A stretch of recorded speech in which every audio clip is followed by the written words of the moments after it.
Hello, magandang araw, magandang gabi, magandang tanghali sa inyong lahat. Nagbabalik po ang inyong mananahing singkit. So, sa mga nagtatanong po na paano daw yun gagawin yung side bend ng foot. Ito po, ganito lang po mga bossing. Ito yung side bend. So bali, ang gagawin nyo, buuhin nyo muna yung harap at likod. Tapos i-press nyo po sa plancha.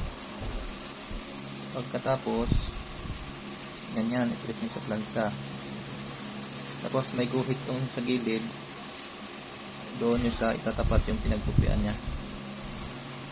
Pagkatapos nyo i-press sa plancha siya, ganito naman yung ano nya, yung side nya.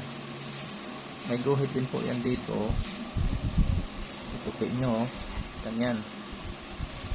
So nakaganyan na siya. Pagkatapos guhitan nyo dito pag ganyan, para masinto yung guhit nya. So ayan mga bossing.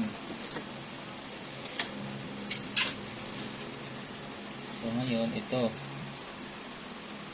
yung side nya sa likod.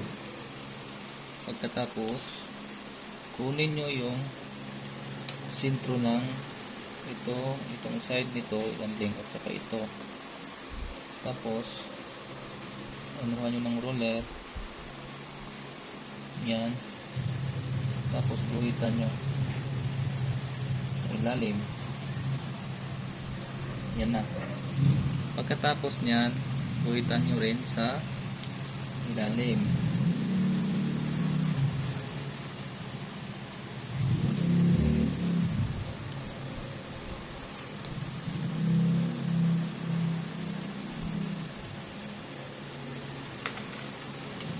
O ayan, may guhit sa ilalim, sa labas.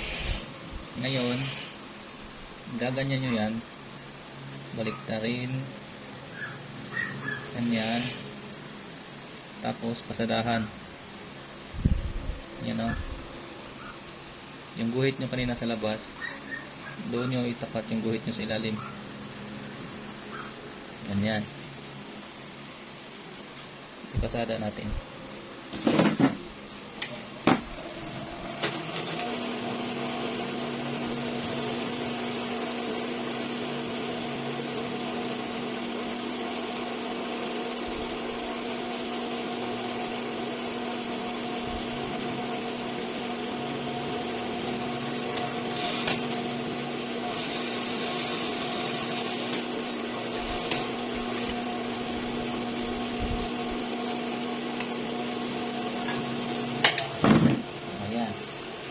Yan, pasada na siya.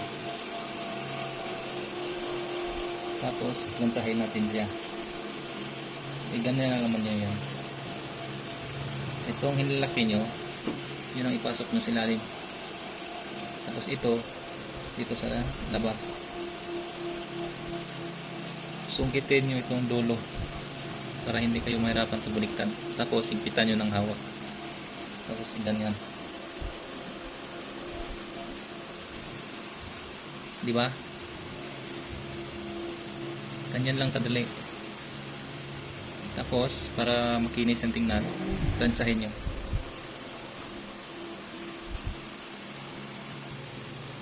Ayan na po siya. Ganyan lang kadali.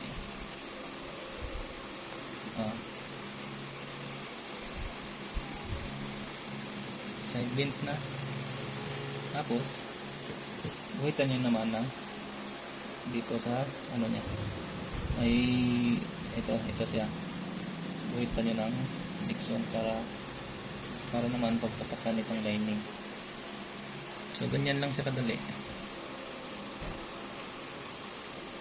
So ayan na po ang side bend natin mga idol. Ayan na, okay na siya. Yung tinuro ko kanina na huwag guhitan ng pagpasada ng lining, ito na siya. Plantsahin na lang po pag gusto niyo po ng magandang resulta. Ayan, hindi ko pa po yun na-plancha. Ganyan lang yan kadali. Sa labas.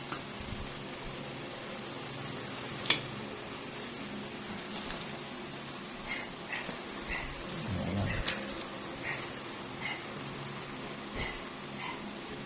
Side bend na siya.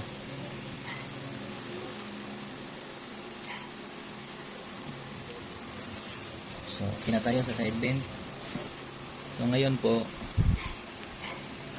mayroong nagtatanong sa about sa ano, sa nilagay ko po sa balikat sa bandang shoulder. Ito yung ginagawa ko. May nagtatanong kasi na paano daw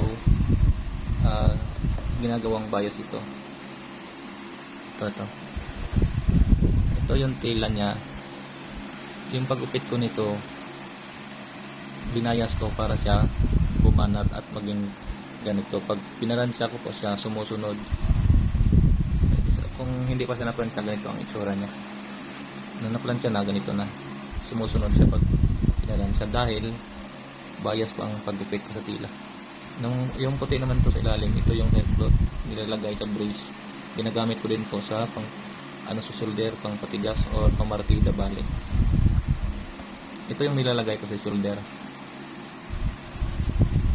para maganda ang bagsak niya dito. Ito. Dito kaya nilalagay. Dito.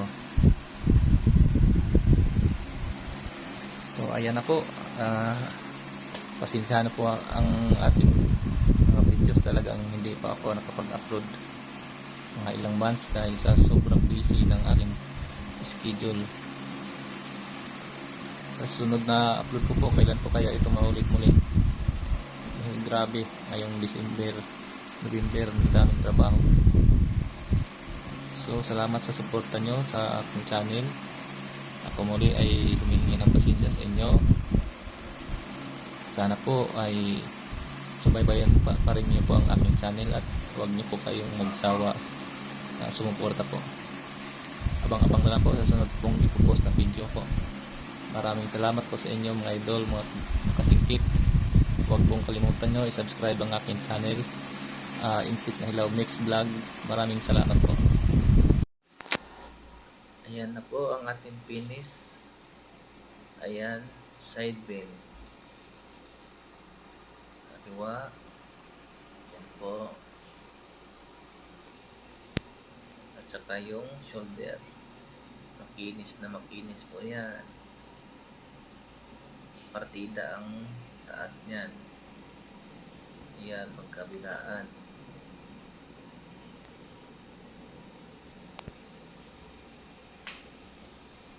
Maganda.